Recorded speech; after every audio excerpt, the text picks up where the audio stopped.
Лаборатория социологических исследований работает при Абхазском госуниверситете. Напомню, что создана она была на базе Центра науки и образования МГУ в Абхазском госуниверситете. Лаборатория изучает актуальные проблемы жителей Абхазии посредством проведения социологических исследований. В сентябре в лаборатории были проведены исследования, которые выявляют мнение жителей Абхазии о молодежной политике и работе молодежных организаций. О результатах исследований и в целом о необходимости проведения такого анализа в Абхазии побеседуем с Марией Филь, кандидатом политических наук, доцентом факультета политологии МГУ. Здравствуйте, Мария Сергеевна. Здравствуйте, Белла. Здравствуйте, уважаемые слушатели радио «Спутник Абхазии». Итак, в августе-сентябре были проведены вот эти исследования, которые изучают общественное мнение в сфере молодежной политики. Что думают жители Абхазии о том, как формируется, скажем так, мнение молодежи, как она воспитывается, по-видимому, по разным вопросам, скажем так, мнение молодежи. Скажите, почему именно эта тема вдруг стала в центре вашего исследования, вашей работы? Белла, но мы все прекрасно понимаем, что молодежь наше будущее, дети наше будущее, это банальная фраза, но если мы сейчас начинаем мыслить в категориях нового направления политической мысли, которое называется социальная архитектура, то там есть два этажа, два этапа. Это социальное проектирование и социальное моделирование. И проектирование – это про настоящее. Это про то, с чем мы сегодня имеем дело, что мы можем сделать для того, чтобы улучшить жизнь людей, сделать ее более комфортной, сделать ее более оптимистичной и, в общем, создать условия для развития сейчас, в моменте. Но пункт социальное моделирование, оно нас призывает к формированию желаемого образа будущего. Но понятно, что идет смена поколений, она идет совершенно естественным путем. И что бы мы сейчас ни напроектировали в наше настоящее время, мы очень сильно зависимы от того, кто придет нам на смену. Мы зависимы от того, какими ценностями они будут руководствоваться, какая у них будет идейная программа, как они будут продолжать то, что закладывается сейчас. Поэтому сочли необходимым затронуть эту очень сложную тему для Республики Абхазия, немножко в нее углубиться. И скажу, что получился самый объемный отчет из всех, которые мы подготовили. Потому что мы провели и массовый опрос, и фокус-группы, и узнали очень такую сложную, противоречивую картину, которая на данный момент сложилась. Скажите, что удивило, скажем так, по результатам больше всего исследователей? Удивило в первую очередь, что когда мы задали вопрос, на что должна быть в первую очередь направлена молодежная политика, респонденты с большим отрывом, больше 60%, выбрали пункт духовно-нравственное воспитание.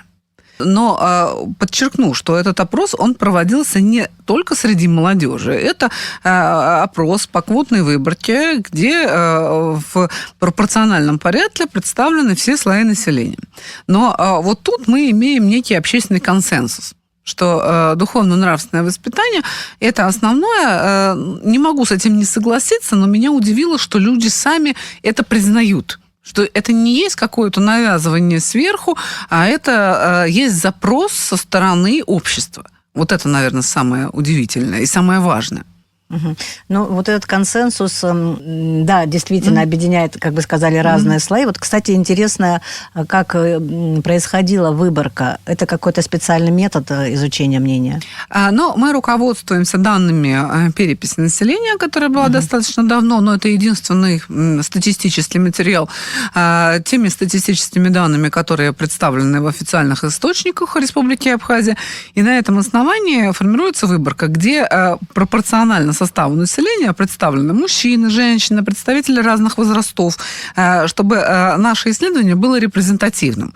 Поэтому она выверена, мы математическими методами это все дело проверяем, потом, прежде чем уже какие-то давать окончательные выводы, графики составлять, так называемые простые распределения, кроссы и все остальное. Поэтому, по сути дела, мы имеем такой объективный портрет общественного мнения республики. То есть по этому вопросу был консенсус, то, что у вас где было несогласие, кто с чем не соглашался? Была разница в возрастных группах, в социальных группах? Какие там результаты? Разница, да, есть, очевидно. Но, скажем так, чем дальше человек по возрасту от молодежной среды, тем его эта тема, не то что в меньшей степени волнует, а у него какое-то уже свое некоторое складывается субъективное представление. Сама молодежь, она более активна, реагирует на предложенный нами опросник. И даже если мы возьмем такой пункт нашего исследования, как потребность в единой молодежной организации для Республики Абхазия, молодежь эту тему поддерживает гораздо ярче, гораздо мощнее, чем другие слои населения. Еще есть одно важное наблюдение, связанное с уровнем достатка. У нас есть в паспортичке, в сведениях о респонденте, пункт, связанный с уровнем дохода. Мы уже не в первый раз это наблюдаем, но люди, которые обладают большим уровнем дохода, они, как правило, более оптимистично настроены. Но одно с другим, понятное дело, очень сильно взаимосвязано. И когда мы задаем вопрос о ресурсах для самореализации молодого человека в Абхазии, здесь это особенно ярко проявляется. То есть те люди, у которых уровень материального обеспечения высокий, они говорят, что возможностей для самореализации много, и, судя по их ответам, даже особо ничего исправлять не нужно. Но понятное дело, что высокообеспеченных у нас не так много. И вот чем ниже уровень дохода, тем выше уровень социального пессимизма. То есть ниже уровень дохода, выше уровень какой-то ограниченности в своих возможностях, в том числе и для самореализации. Это ожидаемый ответ. И вот с этим, конечно, нужно работать. На это как раз должны быть направлены проекты по причине того, что среди людей, которые испытывают какую-то ограниченность в материальном плане, а их много, необходимо вот эти проекты как раз наиболее активно развивать, то есть показывать, что есть социальные лифты, доносить эти возможности до рядового гражданина. На самом деле, вот рядовой гражданин, он как раз в фокусе внимания. Это как бы основная задача власти, основная задача общества создать вот эти различные траектории для возможности себя проявить, для становления, для того, чтобы человек понимал, что ты можешь родиться в очень простой семье, не обладать никакими связями, но при этом для тебя государство делает что-то, где ты можешь принять участие и поменять свое положение. Если ты талантлив, если у тебя есть для этого какие-то личностные ресурсы. А как молодежь, скажем так, оценивала появление, скажем, вот этих социальных лифтов? Вот в последнее время, что у нас появились такие организации, как «Команда Абхазии», различные проекты здесь проводятся, в том числе и молодежные. Были ли какие-то оценки, как воспринимали ваши респонденты деятельность вот этих организаций? Воспринимали ли они это как возможность для развития, возможность для роста и так далее? Смотрите, ситуация тут неоднозначная. Объясню почему. Республика Абхазия прожила за последние годы очень сложный период. И в рамках этого сложного периода, к сожалению, накопился социальный пессимизм. Некоторое предубеждение существует, в том числе и в молодежной среде, что где бы я ни пытался участвовать, ничего не получится, все решается за счет связей, все решается как-то заранее. Поэтому сейчас, наверное, базовая задача молодежной политики по итогам нашего опроса заключается в том, чтобы вот это предубеждение сломать. Мы общались на фокус-группах в районах. Мы специально для этого исследования выбрали районы Восточной Абхазии, где наиболее непростая ситуация в плане всего. Не будем говорить там только про молодежную политику, это и экономическое развитие, и много разных факторов, которые к этому привели. Но вот есть некий инерционный момент, что люди, многие, в том числе и молодые, настолько разочарованы, что они не хотят ни в чем участвовать. И как это видится с нашей точки зрения, как социологов, с учетом нашего опыта, что вот для того, чтобы эти проекты социальные, которые сейчас делаются, в том числе и для молодежи, получили более широкое распространение и более высокую оценку в обществе, необходимо идти в районы. И, идя в эти районы, надо доходить до уровня школ. Там нужно проводить какие-то просветительские мероприятия, лекции, встречи. Сейчас ситуация выглядит так, что комитеты по молодежной политике, они приглашают молодежь на вот эти вот знакомительные мероприятия по линии проектов. Молодежь часто не приходит. Или приходит не в том количестве, там со всего района, может, там, не знаю, 30-40 человек прийти, насильно их не заставишь. Почему не идут? Потому что то, что я сказала ранее. Все заранее решено, зачем мне пытаться, я там сделаю что-то, там, условно говоря, бизнес-план, потрачу свое время, потрачу какие-то ресурсы, я все равно ничего не получу. И есть вот эта вот неправильная установка.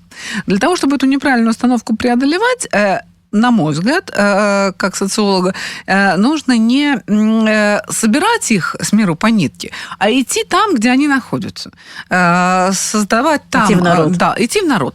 Идти в народ. Для этого нам нужны люди, активисты, волонтеры, представители государства, которые, во-первых, будут очень хорошо владеть той проблематикой, о которой они будут рассказывать, во-вторых, очень душевно, очень искренне относиться к тому, чем они занимаются, потому что молодежь – это та самая аудитория, которой невозможно врать.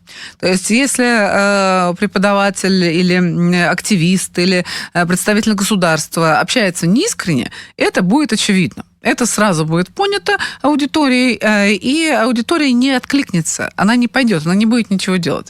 Он должен сам быть заряжен этой энергетикой своего правильного дела, должен в это верить, и только при таком раскладе возможно чего-то добиться. Но работа тяжелая, конечно, потому что когда ты непосредственно, как вы выразились, идете в народ, там совершенно разная, может быть, ситуация, какие-то вообще совершенно непредсказуемые условия, которые вообще как-то не учитывались, может быть, да, и это очень-очень непросто, но, тем не менее, наверное, как-то нужно из этого выходить каким-то образом, чтобы и надежда у людей появлялась, и какие-то возможности для роста, чтобы они могли ими воспользоваться.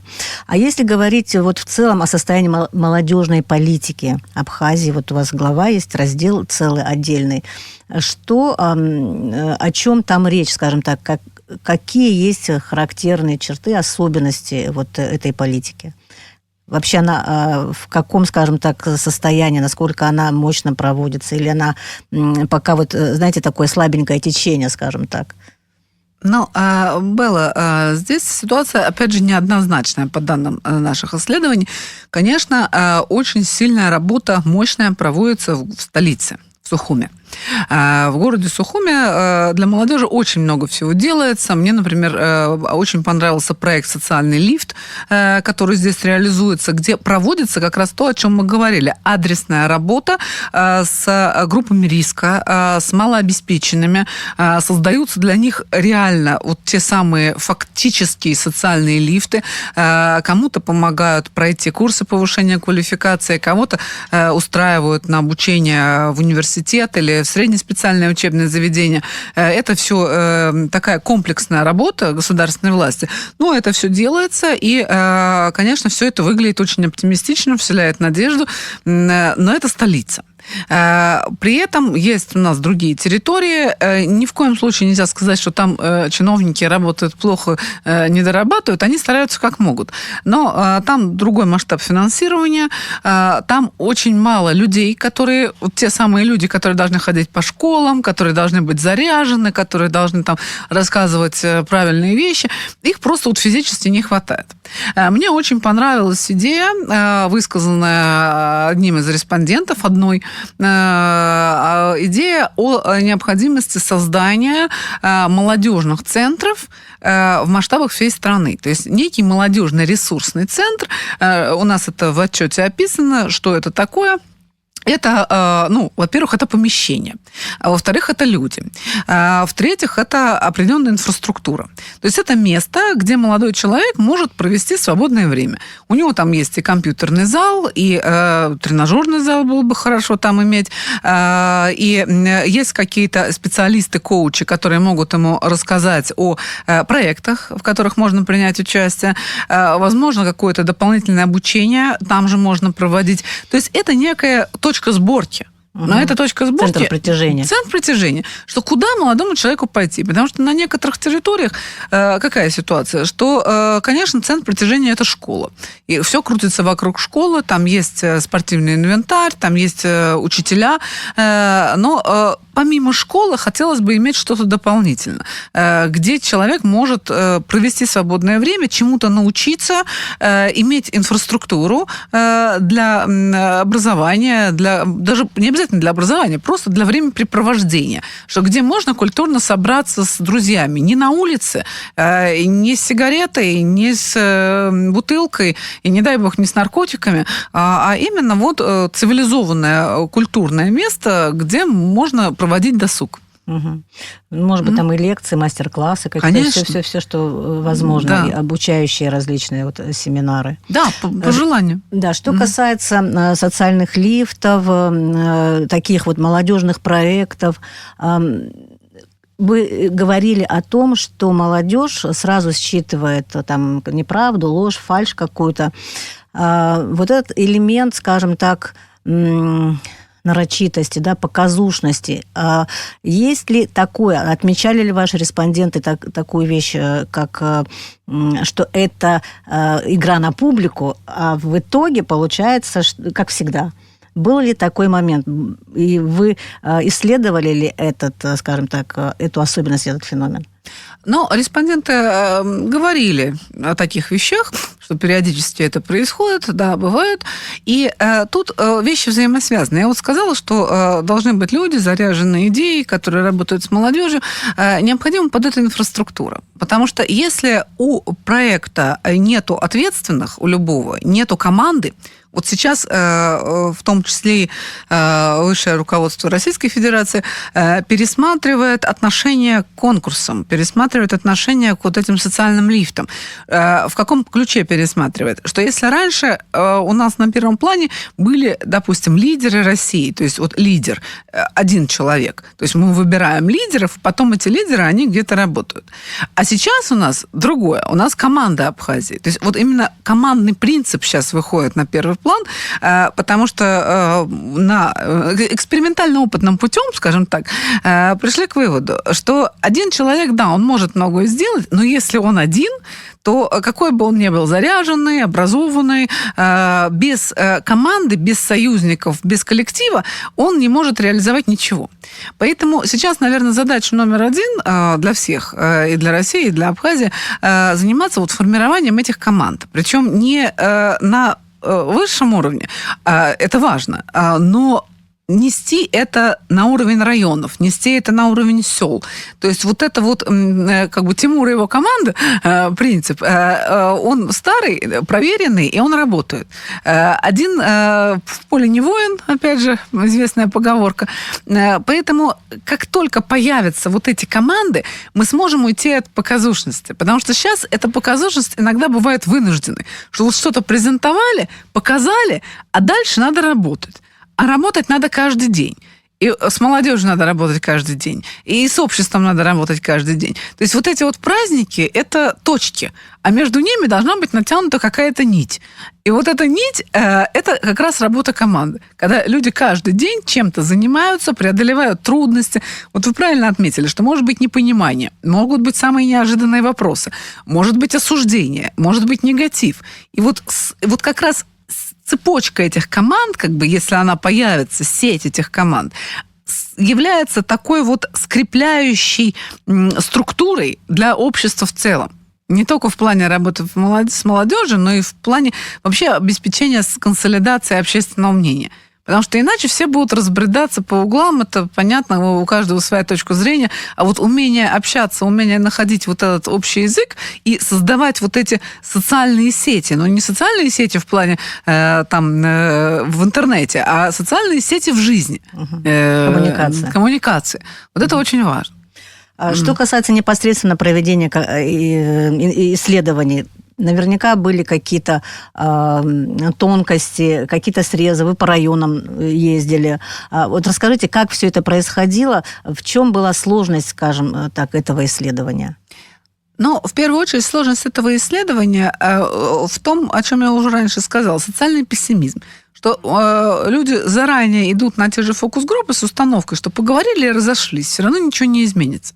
Потому что помимо каких-то вещей, которые можно исправить в моменте, допустим, связанных с организацией каких-то пространств для молодежи, спортплощадок, мероприятий и так далее. Есть проблемы более глобальные. Не будем скрывать, в отчете это отражено. Основная проблема – это обеспечение занятости. В первую очередь молодого человека. Потому что, опять же, очевидно, что для Абхазии большая проблема, что многие ребята уезжают учиться и не возвращаются потом домой, отучившись, предположим, там, на врача-специалиста. И вот эта проблема, она уже лежит в области государственной политики. Понятно, что молодежная политика – это сегмент государственной политики, но это задача одна из первейших, базовых, потому что необходимо создать условия для того, чтобы людям хотелось вернуться домой на родину. Сейчас, конечно, условия глобализации, они немножко все это дело размывают, что ты можешь жить в Москве, созваниваться там с родителями, которые живут в Абхазии, но цель номер один, чтобы как можно больше молодых людей сюда приезжало. А, к сожалению, это факт, нужны средства под это, материальное обеспечение, жилье, чтобы человек понимал, что он здесь будет жить ничуть не хуже, чем он будет жить там где-то в другом месте, но здесь он получает уважение, здесь он живет на родине, здесь у него есть все возможности для саморазвития, чтобы он делал выбор в пользу своей страны, в пользу Абхазии. Это важно. Мария Сергеевна, что бы вы сказали о том, куда и для кого в первую очередь вот это исследование, на что, на кого направлено? Будете ли вы в какие-то госструктуры это отправлять, да, информировать? Каким образом это исследование дальше получит, скажем так, свое развитие? Вот что вы думаете? Для кого эта информация прежде всего? Белла, но это исследование уже передано президенту Республики Абхазия Бадри Зурабовичу. Буквально пару дней назад, 16 октября, состоялся круглый стол в Абхазском государственном университете, где присутствовал президент, где присутствовал ректор. И это исследование, оно лежало на столе. Какова будет его дальнейшая судьба, уже зависит от лиц, принимающих решения. Наша задача собрать информацию, эту информацию предоставить, ну, а дальше государственные мужи будут анализировать и, надеюсь, принимать какие-то решения.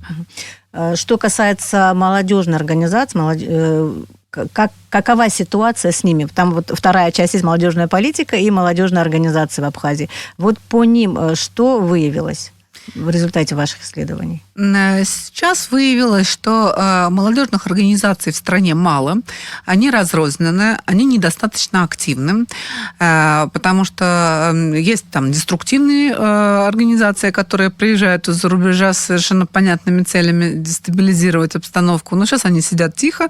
А вот что касается таких прогосударственных, проабхазских, скажем так, национальных структуры, их недостаточно. И надо отметить, что наши респонденты всячески подчеркивали необходимость создания единой молодежной организации в Республике Абхазия, которая сможет как раз выстроить ту самую структуру, о которой мы говорили в самом начале, чтобы это была сеть структур, которая будет работать не только в столице, а вот во всех районах, во всех селах желательно, которая создаст вот некое правильное пространство для развития молодежи. Конечно, эта структура должна быть наполнена людьми. Это самое главное, от людей будет все зависеть, но запрос на такую организацию в обществе есть. Это приветствуется, потому что у нас есть из прошлого достаточно позитивный опыт, когда существовали такие единые структуры. Никто не говорит о том, что их нужно копировать и воспроизводить такими, какими они были, но, как говорится, идея богатая, идея правильная. И вот я надеюсь, что эта идея, она тоже получит свое воплощение в какой-то современной, актуальной и востребованной форме. Да, вот главная форма воплощения, мне кажется, это тоже очень важно. Благодарю вас за интервью. Я напомню, что мы говорили с Марией Филь, кандидатом политических наук, доцентом факультета политологии МГУ. Говорили о результатах социологических исследований в области молодежной политики в Абхазии. Спасибо вам большое.